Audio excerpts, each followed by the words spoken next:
Bawal i-turn off ang heater kasi nga may mga nangyayari ng pagkakataon kung saan sumasabog ang tubo, nagbabaha ang basement, pagdating dito sa Canada, wala na silang bahay, nasira na. Hindi na nila napakinabangan yung bahay kasi nag-collapse na nga yung pinaka-structure niya.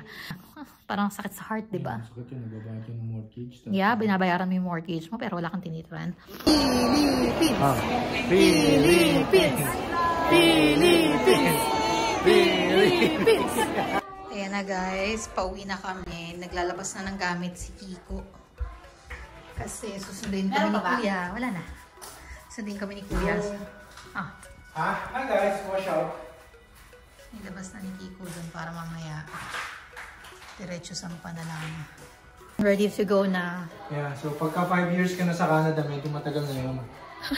Pakita mo short code eh. Kaya medyo kailangan, medyo pilingero ka na. Kunyari di kami alamig. Minus ano ba ngayon? Hindi pwede. Ayan guys, so nagpa-final walkthrough na lang po kami kung ano mga kailangan namin i-check dito sa bahay. Yung amin pong water, ayun pala, magandang i-ano natin today. Yung amin pong water, ayan, pinatay po namin yung main source. Tapos, inaano namin, tinatanggal namin yung pressure. Yan, hintayin natin na maubos yung water sa loob ng mga pipe. The reason kung bakit namin ginagawa yan is suggested yan nung sa builder. Kasi daw, minsan nagpo-frozen yung pipe, sumasabog yung pipe, mga ganyan. Although, ang ginawa namin, hindi tayo magpapatay guys ng heater. Bawal patayin ng heater. I-keep natin yan sa minimum. Ang sabi ni Ecobee, si Ecobee is yung ano natin, yung gamit naming heater. Ang recommended daw pag walang tao sa bahay ay 15.5. Pero ginawa ko pa rin siyang 18 kasi nga parang feeling ko sobrang lamig niya.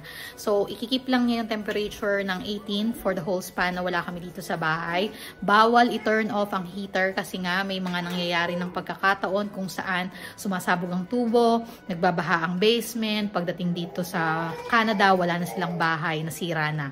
Seryoso po talaga yon. So, dalawa yung kinuwento sa amin. Isa si Kuya Dennis, isa yung si Ate Shea, yung kapatid ni Kuya Dennis, na may kakilala sila. Tapos, si Ninang Jemmy daw, nakilala din siya na ganon.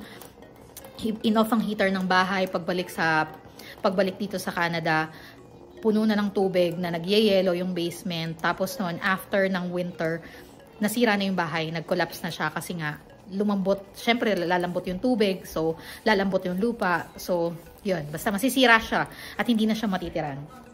So ayan, so sobrang lamig daw no nung kainin ng Jemmy. Ang nangyari ay pati yung kanilang mga frames ay nagkabasag-basag, yung mga nasa wall na frames basag-basag siya dahil nga doon, ayan, nakita niyo wala na yung water. So just to make sure, ang ginawa namin ay number 1, hindi natin i-off ang ating heater. Number 2 ay tinurn off na natin ang ating water, ang main water line para wala ng tubig sa buong bahay. Kung sakali man may sumabog na tubo whatsoever, hindi magbabaha, walang magiging damage. Yon. Hopefully, hindi siya maging malakas sa kuryente, or kung maging malakas man siya sa kuryente, it is what it is. Kailangan natin yun gawin just to make sure na okay ang ating kabahayan, di ba? So, yun lang.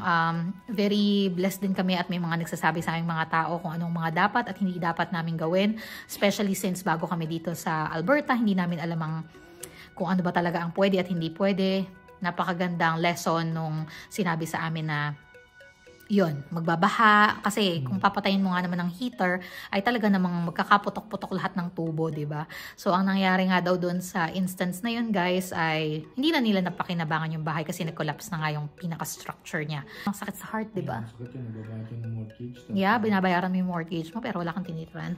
Ay, ayun. Thank you so much kila Kuya Dennis. Hinihintay nga natin ngayon si Kuya Dennis kasi siya yung maghatid sa atin sa airport. Yun, thank you so much Kuya Dennis. Thank you so much Ate Fe sa inyong warm welcome sa amin nung pagdating namin dito, at hanggang ngayon na pauwi na rin kami, sinusuportahan at talaga namang inalagaan nyo kami. Thank you very much.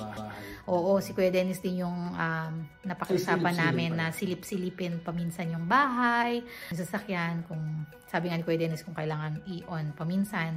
Ayan siya. Nag-pray na din kami guys na safe travels at ingatan pala ito, yung pala hindi natin nasabi. Sana Lord, ingatan niyo po ang aming bahay, ang aming sasakyan. Ready na tayo guys. Let's go!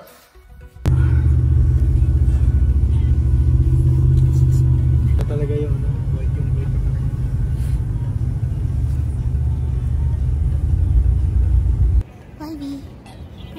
we? We're at the airport. Oh, say hi. Say hi now. Hi. Stroller ni Vibe.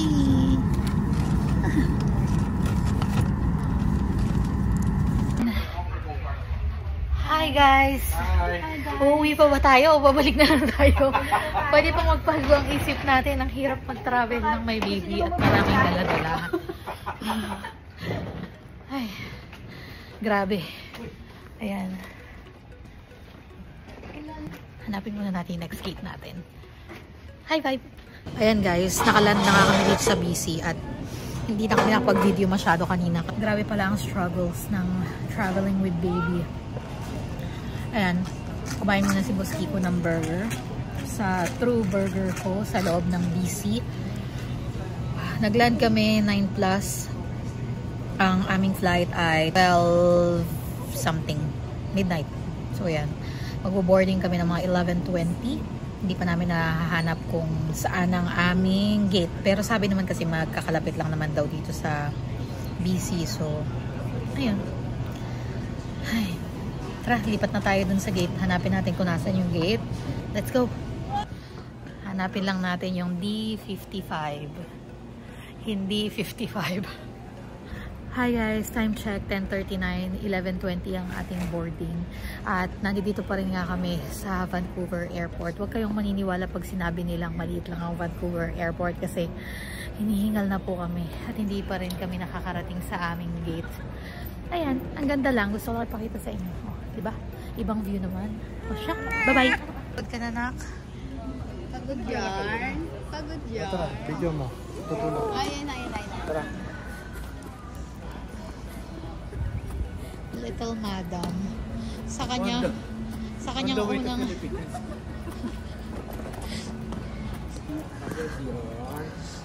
Okay na. Na-edit mo.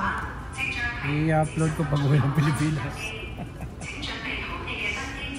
Pagod yarn. Bye, Canada!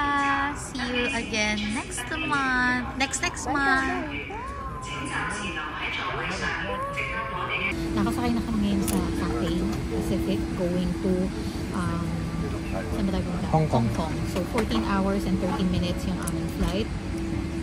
At nakakuha nga tayo ng seat na may bassinet. Pakita mo. Yan. So maluwag siya. Tayo. Okay siya.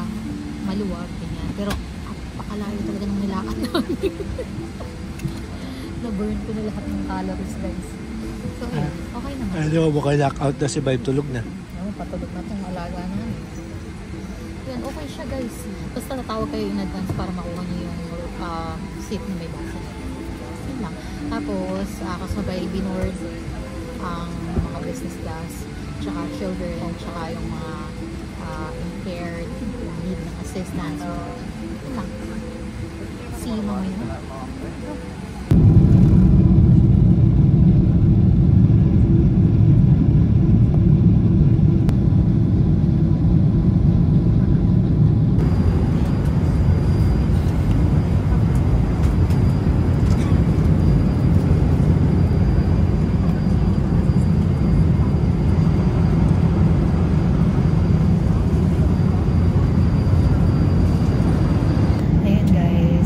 Natutulog na nga sa bassinet si Vibe.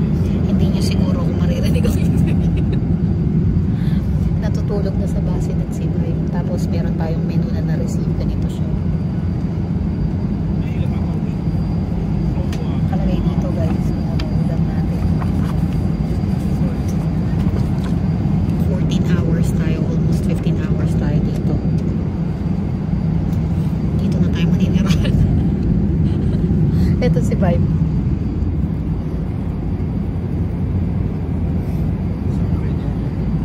Hi guys! Ayan, after 23 hours mahigit na travel, finally, nasa Pilipinas na po tayo. Welcome to the Philippines! Philippines! Philippines! Philippines! Ayan. Philippines!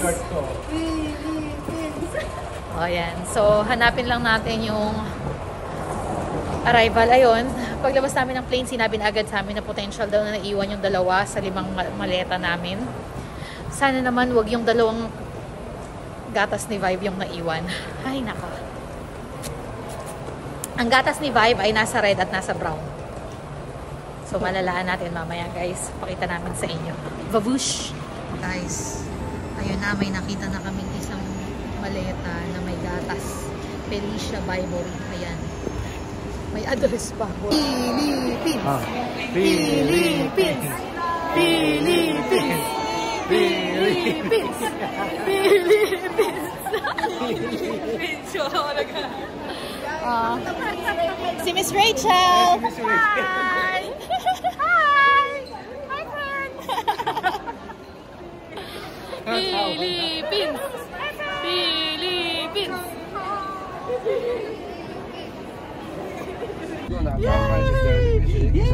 Oo nga, iba na yung itsura. Ano na yan? Grabe, iba na itsura. Oh. Ito ang bahay ni Mama. Oh. Tada! Ayun si Ate. Ayun si Achi. Ayan na po.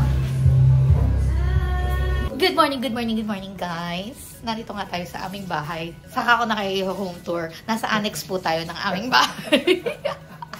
May extension.